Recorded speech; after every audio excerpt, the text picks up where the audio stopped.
अस्सलाम वालेकुम स्टूडेंट्स। आज हमने जो लेक्चर स्टडी करना है that is what is operational amplifier and what are the characteristics of operational amplifier. Students, आपने एनपीएन और पीएनपी ट्रांजिस्टर पढ़ा है और ये भी आप पिछले लेक्चर में पढ़ चुके हैं कि what is PNP transistor as an amplifier. तो स्टूडेंट्स, ऑपरेशनल एम्पलीफायर भी ऐसा ट्रांजिस्टर ही है। ये सारा जो सिनेरियो है ये कैप्सूल के अंदर रखा होता है। मतलब ये कि ये हमें नज़र नहीं आता, हमें सारा जो है इसके टर्मिनल्स नज़र आते हैं, input terminals and the output terminal. तो स्टूडेंट्स, सबसे पहले मैं आपको ये बताना चाहूँगा कि what is amplification and then what is amplifier.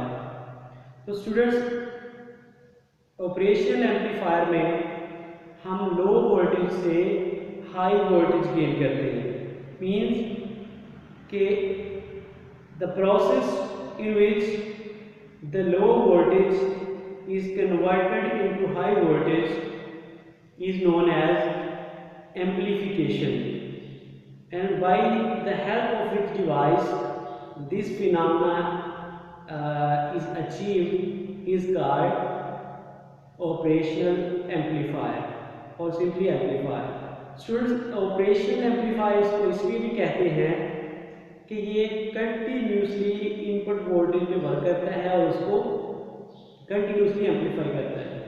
तो आइए देखते हैं आज का लेक्चर क्या है। इसमें इनपुट इन्वर्टिंग एम्पलीफायर इनपुट क्या होता है और उसमें नॉन इन्वर्टिंग इनपुट क्या होता है और आउटपुट पे क्या हमें सिग्नल मिलता है। तो आइए मेरे साथ सीखते हैं। स्टूडेंट्स, इस लेक्चर के दौरान मैं बार बार ओपी का वर्ड यूज़ करूँ तो इसका मतलब है ऑपरेशनल एम्पलीफायर। तो सबसे पहले स्टूडेंट्स, हम यहाँ पे देखते हैं व्हाट इज़ ऑपरेशनल एम्पलीफायर। उसमें जैसे मैंने डेफिनेशन बताई है कि पहले मैंने एम्पलीफिकेशन आपको बताई है, conversion of low voltage into high voltage that is called amplification, and the device which is used to convert low voltage into high voltage is called amplifier. The device which keeps to work on the input with amplification is called operational amplifier. तो ये है basic definition इसके बारे में। तो students, यहाँ पे मैं आपको ये बताना चाहूँगा कि ये एक डायग्राम से आपको क्लियर किया गया है कि ये है symbolic representation of operational amplifier. इसमें दो इनपुट हमारे पास टर्मिनल्स होते हैं, एक नेगेटिव एक पॉजिटिव, और एक इसके पास आउटपुट टर्मिनल होता है। हमें ये चीज़ जो है ये अंदर से नज़र नहीं आ रही होती क्योंकि ये किसी कैप्सूल टाइप चीज़ के अंदर बंद होते हैं, यानी हमें नज़र नहीं आते ये। और इसमें जैसे ये इन्वर्टिंग इनपुट है, नॉन इन्वर्टिंग इनपुट है, इसकी तरफ हम देखते हैं ये क्या होता है। तो जैसा यहाँ पे सबसे पहले है इन्वर्टिंग इनपुट और inverting terminal that is negative. So यहाँ पे ये पॉजिटिव साइड जो है, जब हम इन्वर्टिंग टर्मिनल की बात करेंगे तो इसको सिग्नल जो है वो नेगेटिव दिया जाता है, यानी जो सोर्स होगा उसका नेगेटिव पार्ट इसके साथ अटैच किया जाता है और सोर्स का पॉजिटिव पार्ट जो है वो नेगेटिव के साथ यानी इन्वर्टिंग टर्मिनल के साथ अटैच किया जाता है। तो स्टूडेंट्स, यहाँ पे एक चीज़ नोट करने वाली है कि इस जगह पे ये एसी सोर्स लगाया गया है और इसकी जो नेगेटिव लीड है that is also grounded. Grounded का मतलब है नेगेटिव पोटेंशियल है।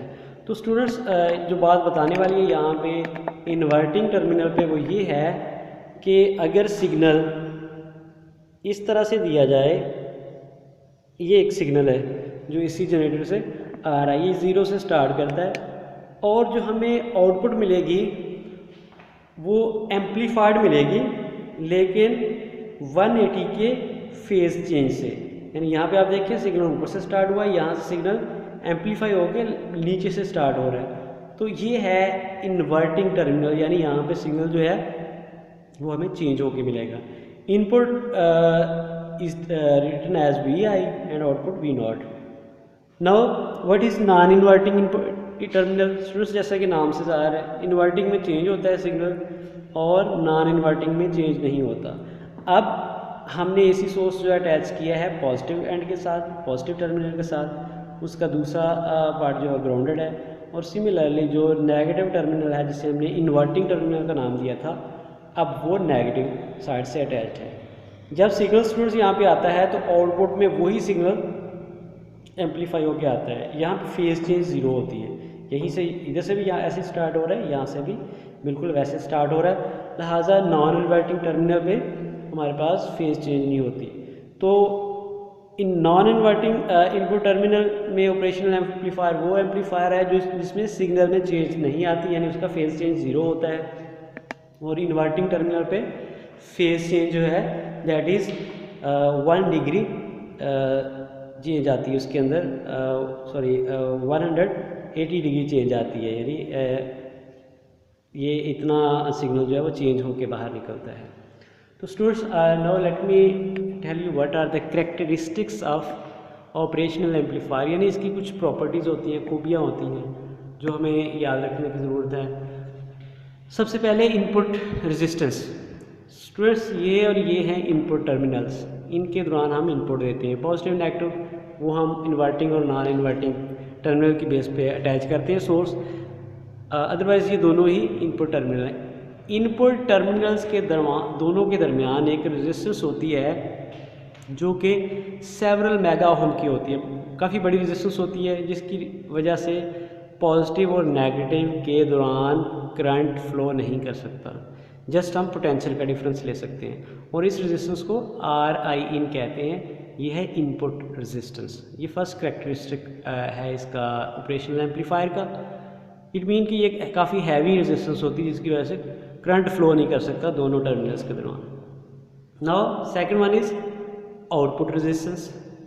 सो ये है आउटपुट टर्मिनल। आउटपुट टर्मिनल के दरमियान एक लो ओम की या कम ओम की रेजिस्टेंस जो है वो इंस्टॉल होती है, जिसकी वजह से करंट इजीली फ्लो कर सकता है, और इसको हम आउटपुट रेजिस्टेंस का नाम देते हैं। ये भी इसका कैरेक्टरिस्टिक है ऑपरेशनल एम्पलीफायर का। जैसा मैंने इंट्रो में बताया था कि हमें ये चीज़ें नज़र नहीं आ रही होती क्योंकि ये एक असेंबली के अंदर बंद होती हैं और हमें जस्ट नज़र आ रहा होता है कि जैसे एक आईसी है, आईसी के अंदर भी बहुत सारा आपको पता है कि डायोड्स लगे होते हैं, लेकिन हमें तो नज़र नहीं आते। सिमिलरली ये भी सारा ट्रांजिस्टर हैं जो हमें नज़र नहीं आते और ये कैप्सूल होता है। Now third one is open loop gain. ये इसका तीसरा कैरेक्टरिस्टिक है। स्टूडेंट्स में ये रेशियो है बेसिकली इनपुट वोल्टेज की और आउटपुट वोल्टेज की। Output voltage divided by input voltage that is known as gain of the operational amplifier. तो स्टूडेंट्स इसमें आप देख सकते हैं कि ये पॉजिटिव है, ये नेगेटिव है टर्मिनल है, तो दोनों का पोटेंशियल डिफरेंस जो होगा वो डेफिनेटली कोई ना कोई वैल्यू देगा। V0 divide by V plus and minus, इन दोनों का ये नेगेटिव और पॉजिटिव टर्मिनल का जो डिफरेंस है इसको हम क्या कहते हैं ऑपरेशनल एम्पलीफायर की ये ओपन लूप गेन है, और इसकी वैल्यू टाइम्स पर 5 होती है जो कि एक बहुत बड़ी वैल्यू है। तो students this was the something about operational amplifier. I am hoping that you have understood very well. If there is any problem, if you think that you have to know about it, this operational amplifier, you can let me know.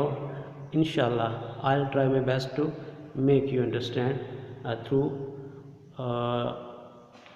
the multimedia presentation. That would be better for you. Thank you very much. Next lecture तक के लिए अपना ख्याल रखिएगा और दुआ में याद रखिएगा। अल्लाह हाफिज़।